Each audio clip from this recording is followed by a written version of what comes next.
Hi Stampers, this is Karen Phillip. I'm a Stampin Up Demonstrator and I'm pleased to show you how to make these book treat boxes. And these open up and you can put a little treat inside. And when I first started making these, I was going to do a little mini one. It's the cutest little thing. And this you can put in 2 nuggets. And this is, I don't have the dimensions for this. Maybe I'll get it in time to put on the website. It was just another fun little thing that I started with. So as I was looking for designs for these, I started out with this one. And this is just done with white cardstock. And this is, all 3 of these are from the Reindeer Fun paper and inspiration, I guess. And so again, this is just how they go. And as I was looking, so here you go. I discovered that, this is going to sound stupid, but I discovered that Stampin' Up! Does sell boxes like this. And I didn't realize that. And so I just created a box on my own. So you can do it the easy way, just purchase the boxes. They're called book treat boxes, or you can start from scratch. And that's what I'm going to show you what to do. So the backer on designer paper is, this is how I do my designer paper, but the white sheet is what I used. You can use the back of it, is what I used for my holders themselves. And it makes it really sturdy. Where's that one? This one was just done with thick cardstock, thick white, and it's a little more flimsy, and this is a little more sturdy. So you can see the difference. This is fine, there's nothing wrong with it. But this, I believe, is what the boxes are made out of, this type of material.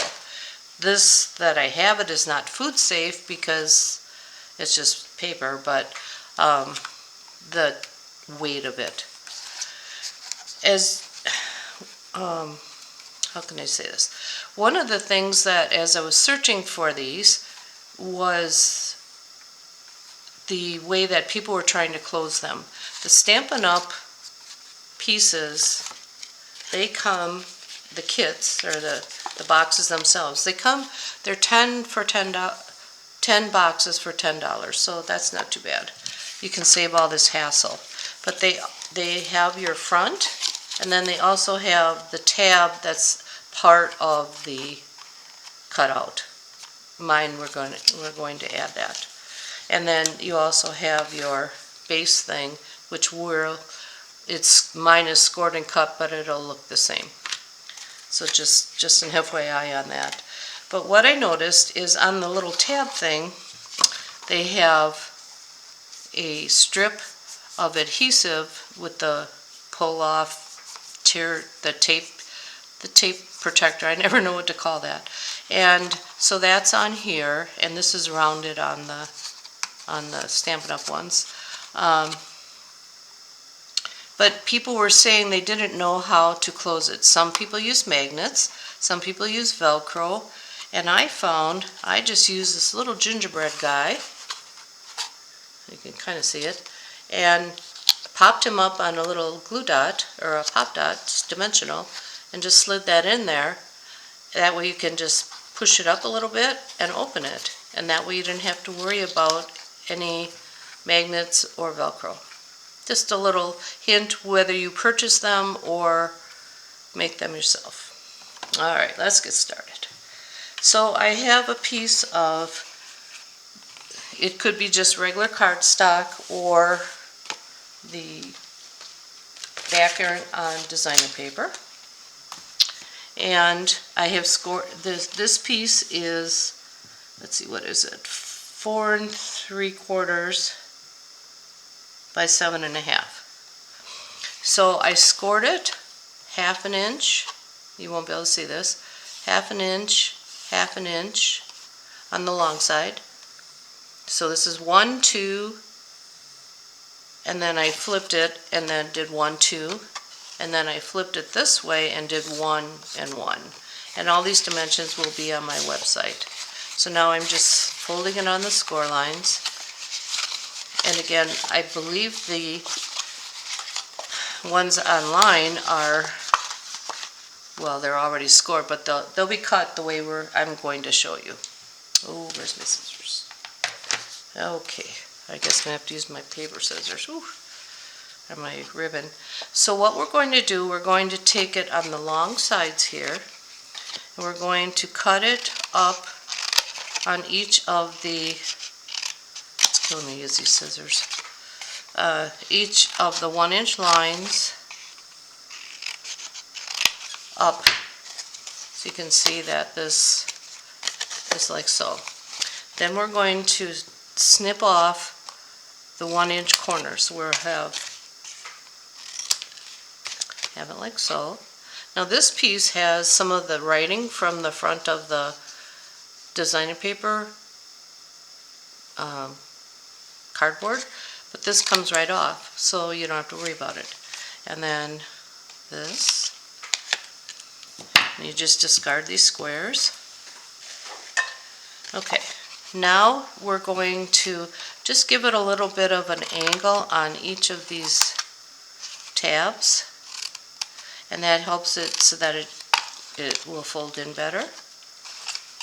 And again, I believe this is already done on the Stampin' Up ones. I feel so stupid that I didn't even know that we had those. But that's okay, that gives us an opportunity to create. Then I'm doing a little angle on the bottom or the side tabs. So we have all these little shrivels now. Okay. And I just flopped them all over my carpet. Alrighty. So now we are going to take and make our box. So we're going to fold these in, and then this is going to come up and over. Stampin' Up's has the adhesive right on here already. They have another piece of tear and tape, and so you just have to take off the little thing, but I'm using glue. So I'm gluing it on my tabs, on the outside of the tabs and the inside of the flap. Folding it up, pulling this over, and just holding it, and there you have your box. Simple, simple. And now I'll do that on the other end. Fold these in. This one has out. You could use tear and tape, but I'm just using glue because it's here and available. So there's glue on these ends and in there. Again, fold it in, fold it down. Now you have your box. So this can be done for any kind of boxes too if you're making different boxes. I found that to create the size, I measured the inside of the box and then added from there to get the folds. Something I just kind of figured out, I guess. Some of you are probably, well, yeah, but I didn't know.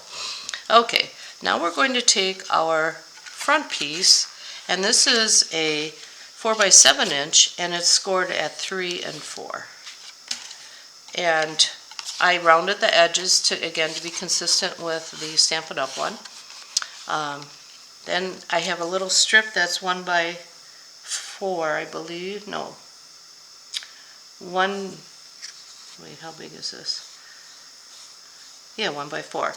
And it's scored at 1.5 and 2.5. So I'm just going to fold it on those score lines. I'm going to take the glue and put it on the bottom. Fold this down on the score line so you can see I have it folded down. And then just centering it on the right side of the, it's kind of hard to see because it's white, but you can see that's how it's going to be. So you'll be flush against, is that centered? Flush against the side on the right, and then this just opens, so then it'll close like this. Now we will place our box inside. If you received in your kit a bunch of writing on the one side, again that's from the designer paper backing, then you can put it in here and just glue the side. But this is just a little, you can't even see it.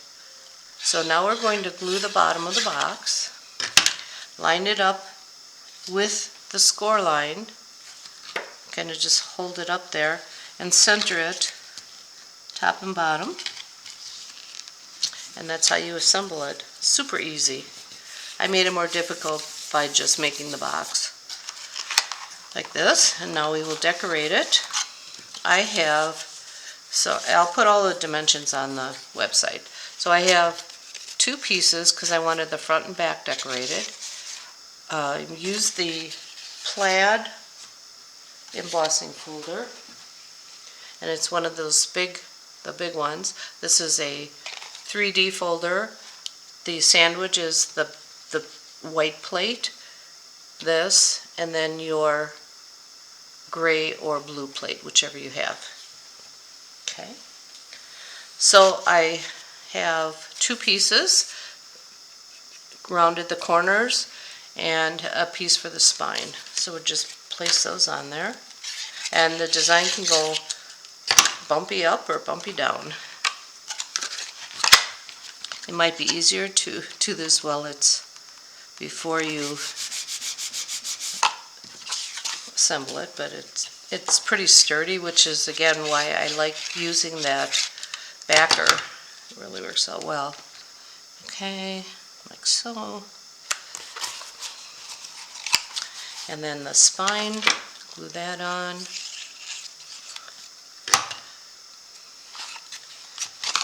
Just put that even here. Fits right in there. Okay. And now we will do our little cups. So what I did is for club, I have a Brother machine that cuts everything out, but there are dies. This is the More Than Autumn stamp set and dies.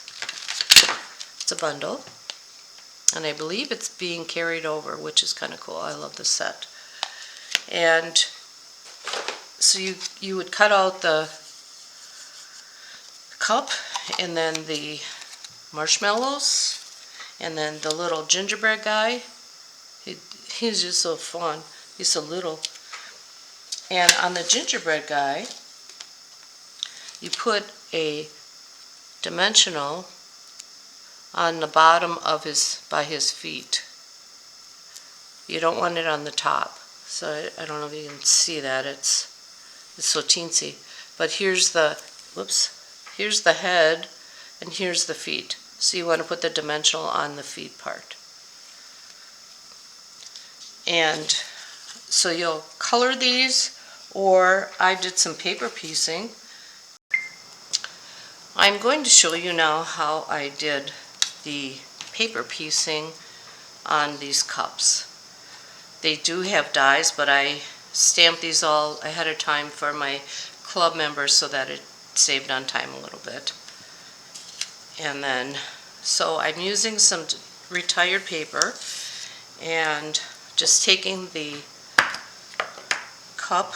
You could do this in your machine, or not your machine, your cut it and then die cut it out. But I wanted to, it goes pretty quick. I think I'll do the red. Alright, we're going to stamp that, and stamp it here. Okay. Now the tricky part is to see what you're doing here. So I'm just simply trimming this out along the lines on both of them, and I'm cutting out the center. So I'm just cutting along the top line and then the bottom line,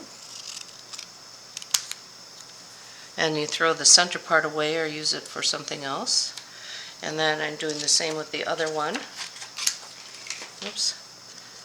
Okay.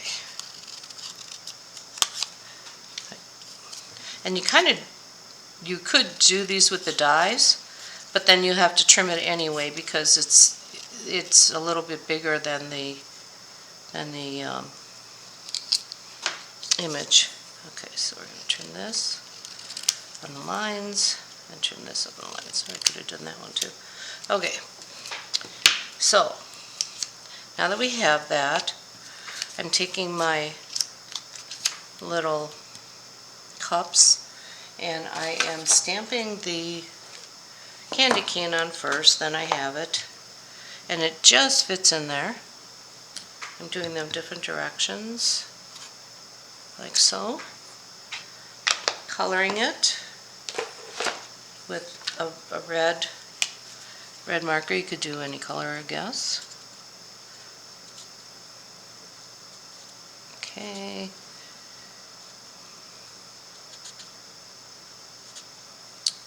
And then way out of the lines. Trying to do this on an angle. There we go. And then I am taking these pieces that I trimmed and just putting some adhesive on it and putting it on my cups. And that's called paper piecing. And so that's how you can get color without coloring. And a pattern as well. It's cool because then you get the whole pattern. So that's that. Now one of my original ones, I did color it all, and it just doesn't look as clean. But you could do that too. Okay, now I put this one on. Oops.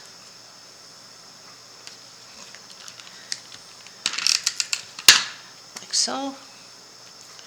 Alright, now what we're going to do is we're going to glue these two together so that we can put them on our front. You don't want to do them separate, well I guess you could, but this seemed to work better. So arrange them how you want them. Just put a little bit of, I use glue just because it's a little stronger. Kind of line them up, sort of staggered. And then rather than putting any glue or dimensionals on the back of this, I'm actually putting the dimensionals on the front of the tab. And I'm going to use just 3 of them toward the left side of that tab. So you don't want it all the way over necessarily, because this will keep it more centered. Okay.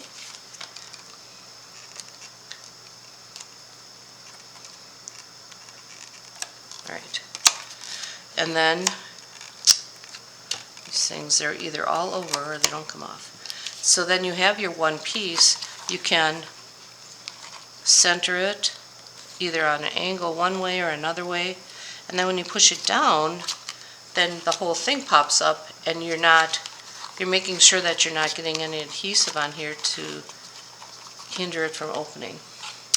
Now I have my little gingerbread guy, again with the dimensional toward the bottom, and you get it so that it's nicely closed, and just slide your little dimensional or your gingerbread and push it on there, so now it just slides in there, and you have that.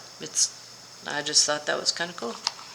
Alright, and then the next step I used, it's from the ice cream swirl set.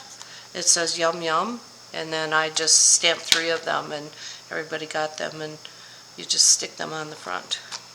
So this is how it looks, and pop it up and fold it over. Now this one little last thing. So this one opens up all the way, so you have this opens up more like a book, and that's just because this one had all the writing on it. So if this had all the writing on it, you could simply just put glue on there and close it like this. Either way is fine. There's no right or wrong way for it. So thanks for watching, and have fun making these, whether you get the kit or you try it on your own. Have a great day.